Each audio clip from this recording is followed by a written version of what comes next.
Ndicela sibuyelane senze njengakudala sincumelane sifumbathane ngengubo enye indiphathi kakuhle le nto yoba mna nawo masifulathelane. Kaloku amaqobelokazane angalala endleleni siba kunyembelekile koko ubuqoqobelane bakho bungahlala kum engqondweni siba kunyanzelekile. Kudala ndiziqhatha ndisithi okwenzekileyo kwenzekile.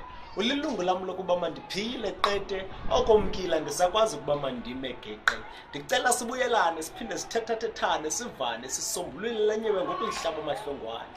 Singafezikisi amaphupha kasathane ukwenzela mhlanayo siphinde sidibane sithi qhiqhi ibe nguphela sonwabe. Singaphinde sixabane ibe ngurhanga bamdanyacimo umlilo ngenamalahle. Nto leyo ke ingcono uba sisiphazamise kuthando lwam nawe. Oko umkile andaziwa ngasisalukana ngogqabane ndiphetheke njengenqamzane khawuzeke sicocele inyala sibambane ngezandla mna nawe siqhagamshelane sithandane ngamandla. Ndikhumbula maxa ukuba sibhalelane incwadi encane isibhilivane sikhuphane siye kude neqelele labantu sibuke indalo ndibe nemibono yakho kwiminyaka 10 ezayo. Uthiwe wambu ngeqhiya nefaskoti indim ngasekhohlo ndisisixhaphothi tyhini mna nawe ntombazana silikrelele intlangothi mbini. Ndicela sibuyelane.